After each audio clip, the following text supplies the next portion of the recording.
Por conseguinte, a atividade econômica esteve formalmente estabelecida. Os jovens se entusiasmaram e eles começaram a vir em pequenos grupos, inicialmente. Ao completar o Bar Mitzvah, ou seja, ao completarem 13 anos, depois dessa cerimônia que representa a maioridade religiosa, muitos desses jovens começavam a se despedir das suas famílias e se programar para vir ao Brasil, para vir para a Amazônia. Depois de longa e cansativa viagem, chegavam ao Brasil os primeiros judeus marroquinos. Eram jovens aventureiros que aceitaram o desafio, seguindo para o interior da Amazônia, como aprendizes, empregados, balconistas e vendedores ambulantes, contratados por aviadores prósperos de Belém, que deram a primeira oportunidade aos judeus que acabavam de chegar à nova terra.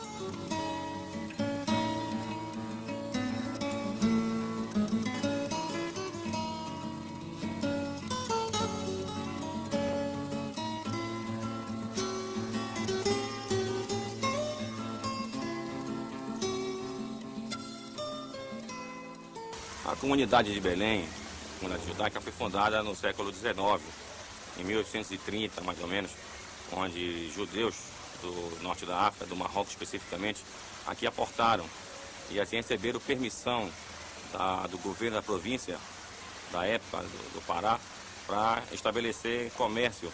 E várias famílias de judeus do Marrocos vieram para cá. Só que em seguida se formou duas sinagogas. E muitos perguntam por que duas sinagogas numa só comunidade. É porque no Marrocos já existiam judeus que moravam lá há mais de 1000 anos e tiveram aqueles judeus que foram expulsos da Espanha pela Inquisição e desceram também para o Marrocos. Estes, quando chegaram, falavam, além do hebraico, o espanhol. Então tinha diferença com aqueles que eram naturais realmente do Marrocos. Então, estes que vieram da Espanha chamaram para os nativos judeus do Marrocos de forasteiros. Eram aqueles que não pertenciam ao grupo que tinha sido expulso da Espanha. E quando vieram aqui para Belém, também houve reflexo dessa diferença. Então as duas sinagogas, uma seguia um ritual de judeus que eram expulsos da Espanha, que se falava algumas palavras até em espanhol, e outros seguiam esse modelo realmente dos nativos do Marrocos. Inicialmente foi estabelecida a sinagoga Eshel Avraham, em Belém. Essa sinagoga Eshel Avraham, ela data de 1826. E nesse momento, Abraham J. Acris, ele inaugura a sinagoga. Alguns anos depois, a sinagoga Sha'ar HaShamayim foi estabelecida. Se sabe que, historicamente, o grande benemérito dessa organização da sinagoga Sha'ar HaShamayim foi o senhor Leão Elias Israel.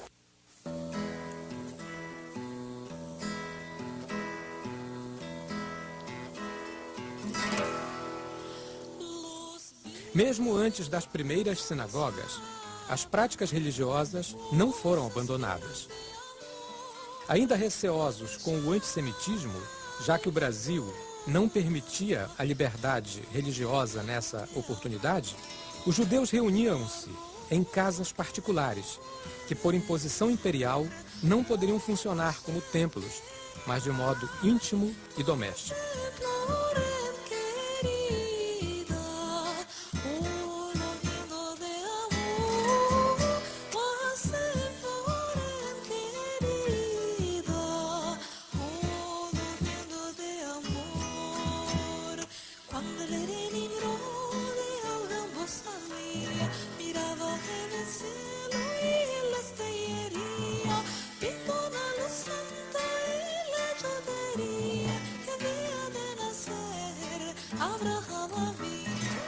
Essa semiclandestinidade, no entanto, não impediu que os judeus praticassem a religião.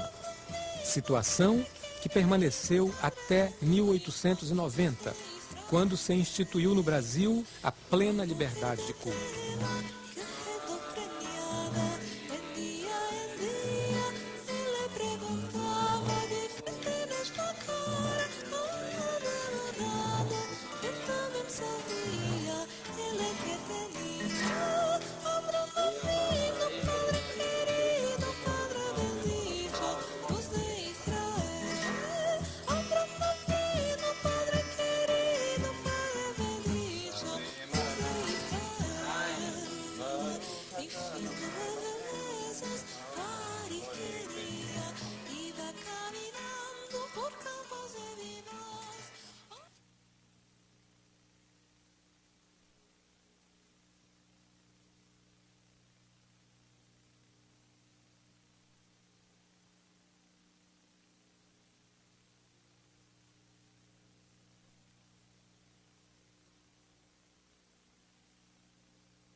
O período que nós costumamos chamar de Belle Époque, em que eu considero a partir da década de 70, ele é um período assim, muito significativo para a cidade de Belém, porque é um período em que a cidade ela se reurbaniza, ela entra num processo de modificação baseada nos parâmetros europeus. A Belle Époque ela só é possível devido ao auge da economia da borracha. Essa economia, ela gerou excedente para a cidade e que a transformou numa cidade assim, muito atraente. Então, os estrangeiros se viram atraídos não somente pela possibilidade de enriquecimento em decorrência da economia gomífera, mas também atraídos porque era uma cidade amazônica, uma cidade diferente, né? E os judeus, eles... evidentemente que eles fazem parte de uma população estrangeira significativa aqui na cidade. Também vieram nesse período de economia próspera, ele se constituiu assim, não diria numa classe, mas num grupo muito marcante na cidade, que também fazia contraste com essa população cabocla, com essa população amazônica.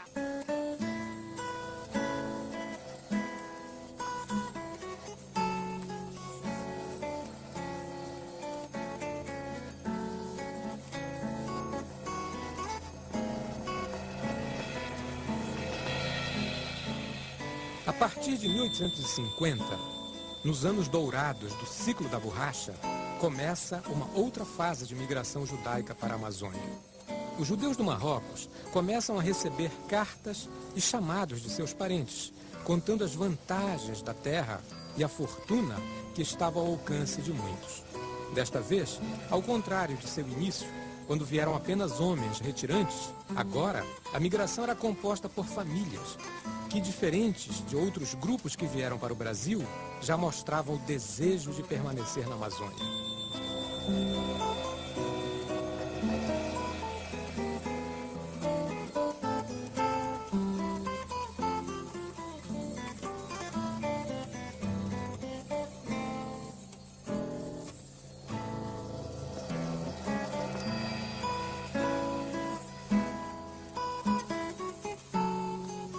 Uma época de prosperidade que gerou riqueza e uma nova esperança para o futuro.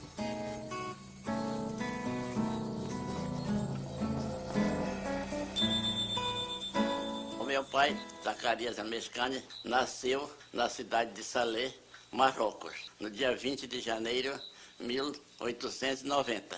Aí, com 18 anos, o meu pai, acompanhado de outros judeus também que se dirigiam para cá, para o Brasil, também veio para cá em 1908. Tá? Bom, aqui, chegando, tinha uma casa que era uma sinagoga e também era uma república, lá na rua Gaspaviana, entre a Presidente Vargas e a Macedo Costa, aquela praça. Bom, ali naquela casa, funcionada na sinagoga, muitos judeus também chegavam lá. E por isso, um senhor chamado Salvador, de Moaná, na cidade de Moaná, também se hospedou lá e conheceu meu pai. E acabou levando meu pai para Moaná para trabalhar numa loja de panificação de doces e pães.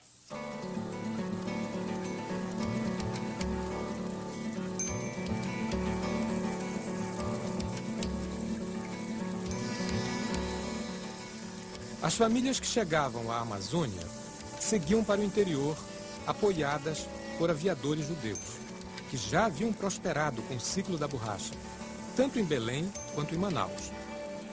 Os judeus se estabeleceram em várias cidades ao longo do rio Amazonas e seus afluentes. Eles foram os primeiros regatões do interior da Amazônia, quebrando o monopólio dos aviadores portugueses e nordestinos. A chegada dessas famílias ao interior marca uma nova fase do judaísmo na Amazônia. Com o tempo, foram sendo instaladas as comunidades judaicas. As sinagogas funcionavam em casas familiares e eram fundados cemitérios judeus por toda a Amazônia. Essa consolidação do judaísmo no interior influenciou a cultura e a economia por onde passou.